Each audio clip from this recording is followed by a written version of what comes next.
Let's go to the news.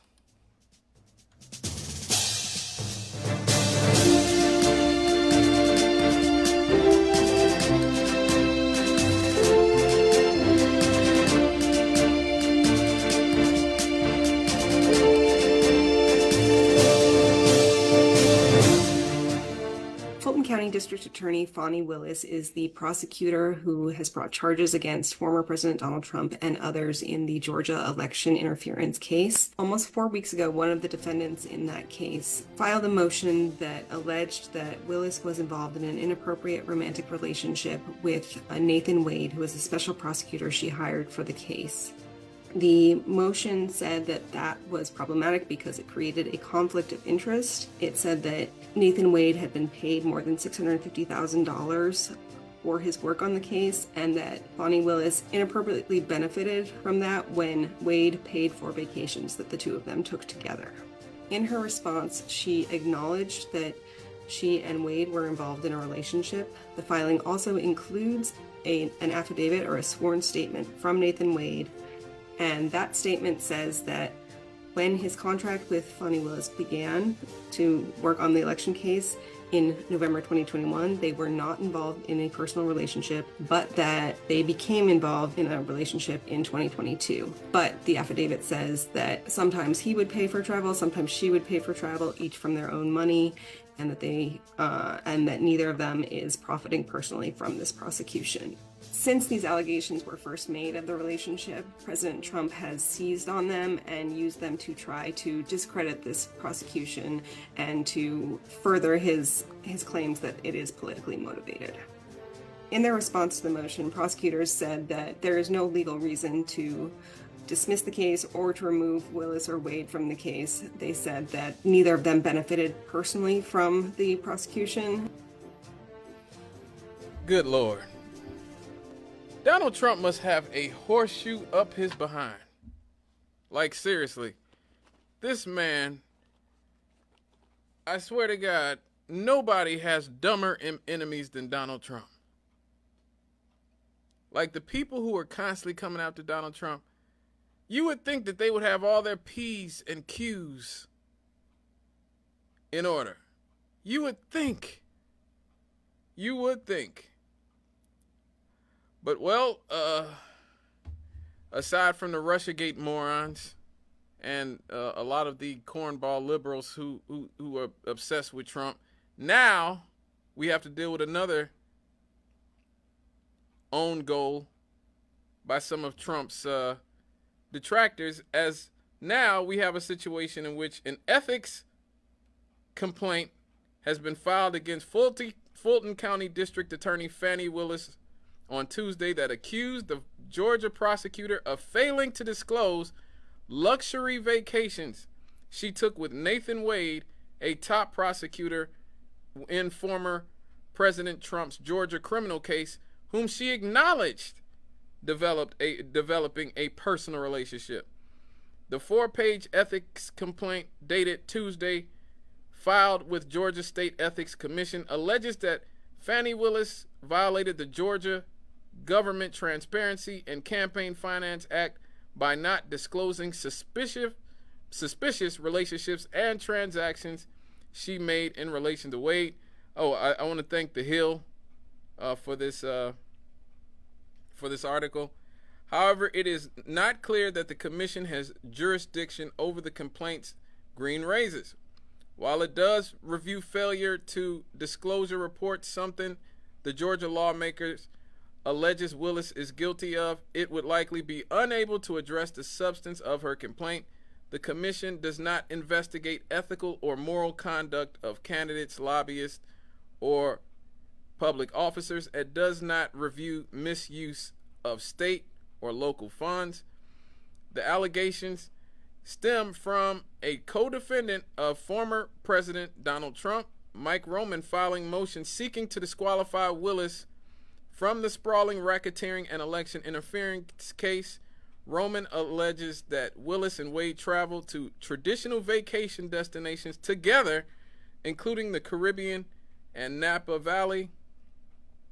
Green, a close Trump ally claimed that the roughly $700,000 that Wade was paid for working on the Trump case make him an authority of the state, suggesting that Willis should therefore have to disclose any spending between the two. The law, she cites, however, only requires public officials to disclose payments for speaking engagements, participation in seminars, discussion panels, or other activities which directly relate to the official duties of the filer. Willis's office declined to comment on Thursday morning.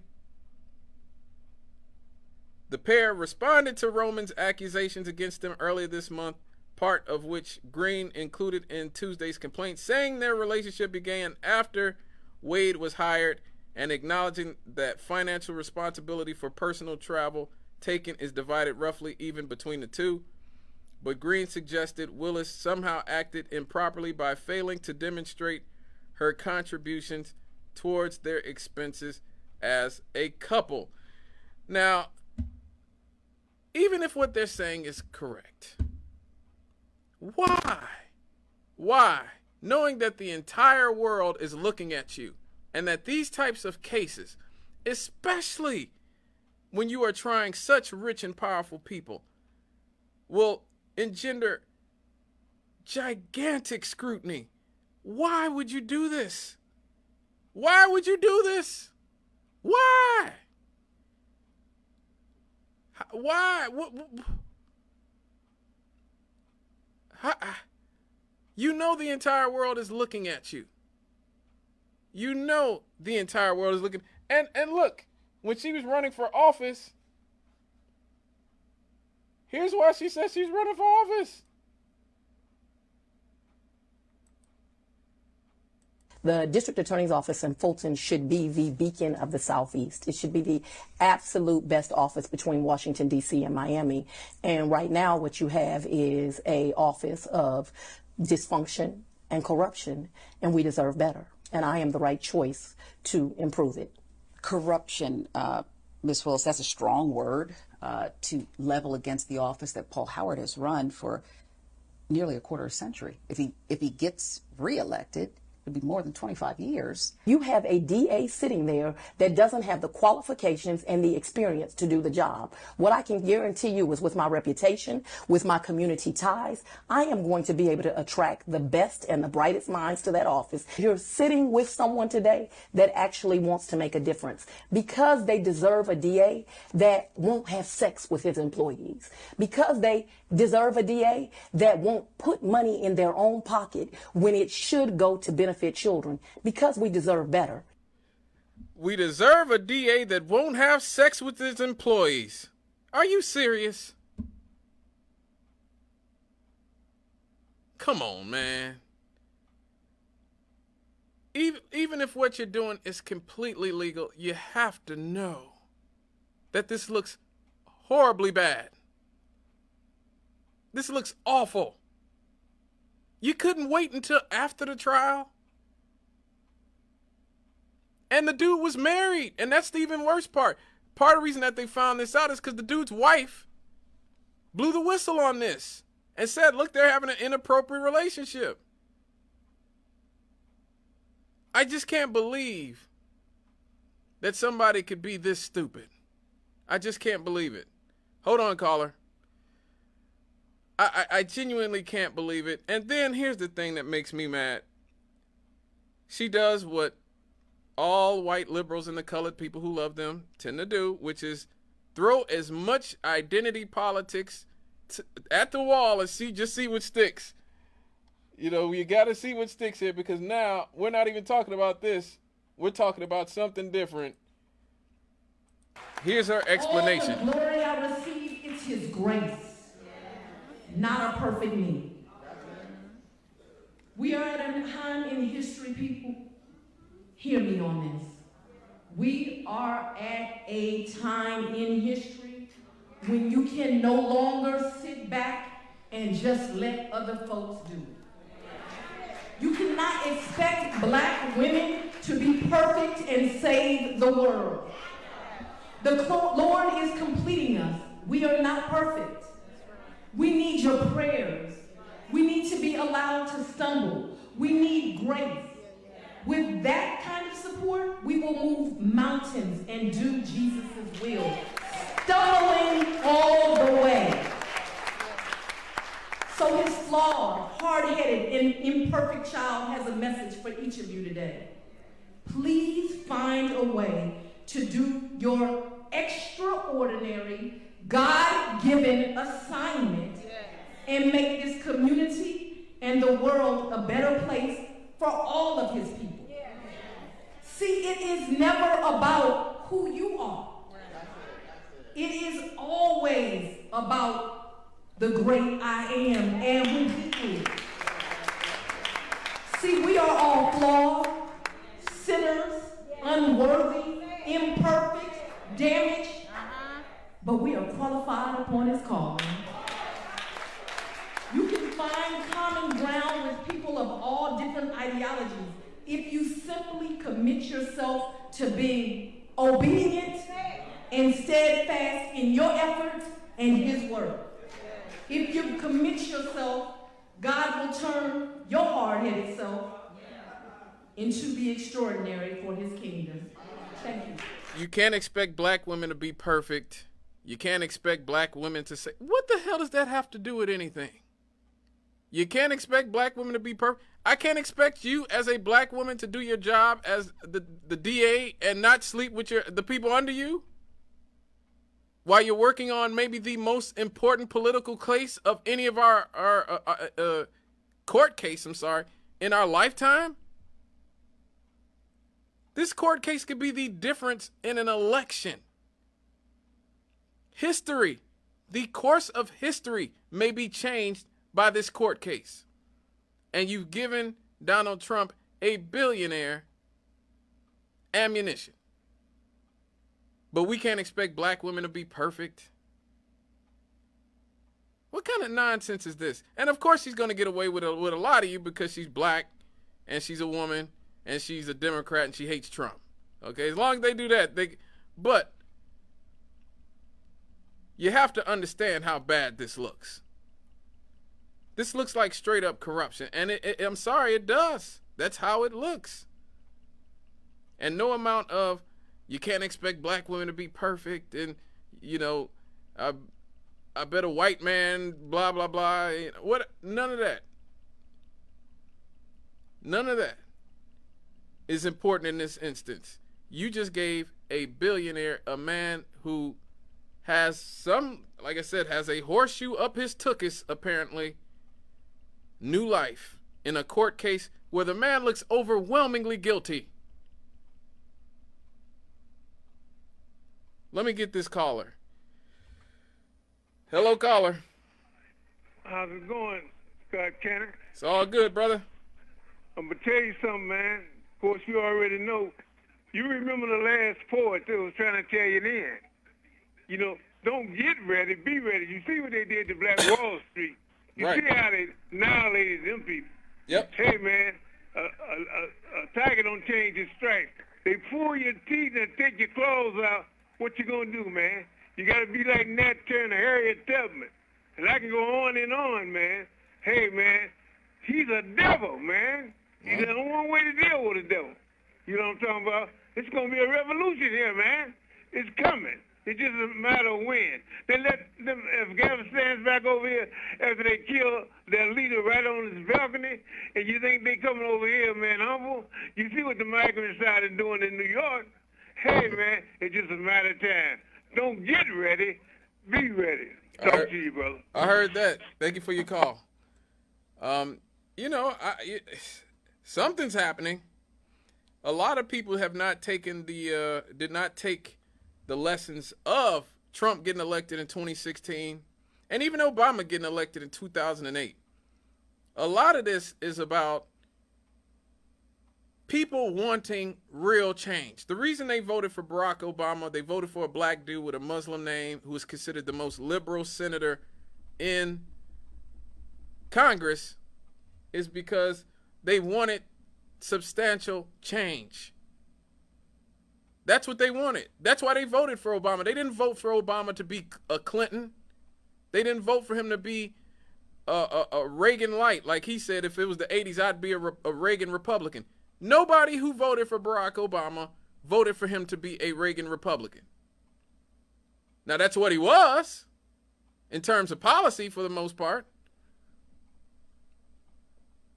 But that's not what he was elected for.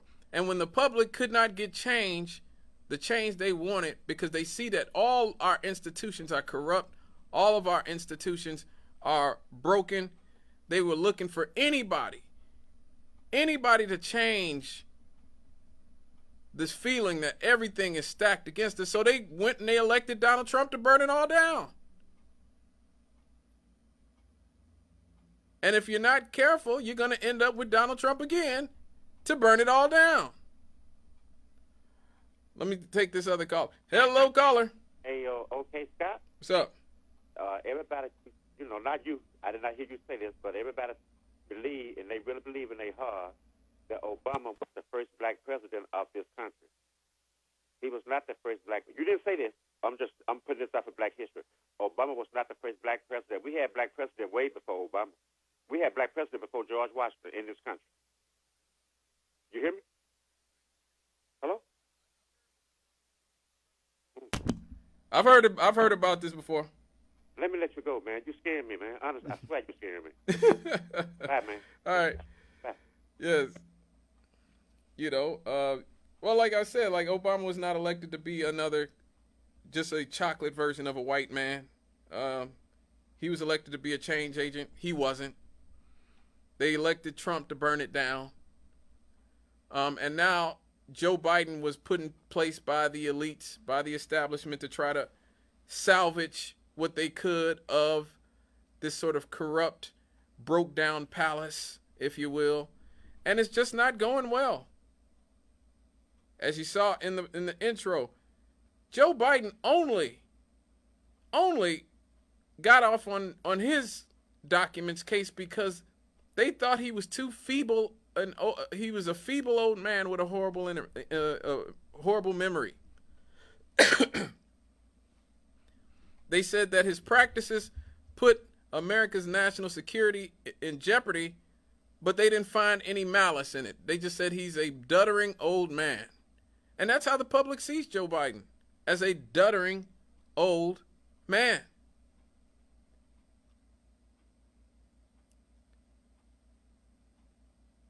And Trump's almost as old as he is, but Trump has the benefit of Trump was always a damn fool. Like, Trump doesn't sound that different than he's ever sounded. Biden, on the other hand, regardless of what the gaslighting, white liberals and the colored people who love you are telling you, Biden sounded a lot different in the 80s and 90s. He really did. He does not sound like he sounds now.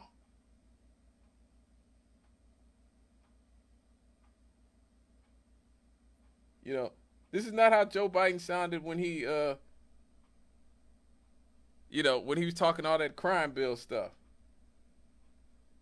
He's very clear and lucid. He wasn't stuttering all over himself then. I had spent years writing what became known as the Biden crime bill. The Biden crime bill. The Biden crime bill. Democrats right now, especially African Americans, have really looked back on the 1994 crime bill not very fondly. Hillary Clinton herself has come out against it, even though her husband signed it into law. Well, the author of that crime bill was Joe Biden. The Biden crime bill. The Biden crime bill. Biden's 1994 crime bill, while implementing sweeping gun control, also helped fuel mass incarceration with financial incentives to keep people behind bars. The Biden crime bill. The Biden crime bill. The Biden crime bill is before us. Calls for the death penalty for 51 offenses. A wag in the newspaper recently wrote that something to the effect that Biden has made it a death penalty offense for everything but jaywalking. The Biden crime bill. Biden crime bill. So as you see, Joe Biden sounded pretty clear and lucid then. He wasn't stumbling all over himself back in the 90s when he was writing the Biden crime bill. All right, folks, when we get back, Oh man, we got the first in the first segment of what I think will be a cathartic dissection of the legacy of a man I view as one of the worst, not only presidents but greatest villains this country's ever had. You won't want to miss that. This is Issues and Answers Friday. My Country with Scott Cannon. We'll be right back after these.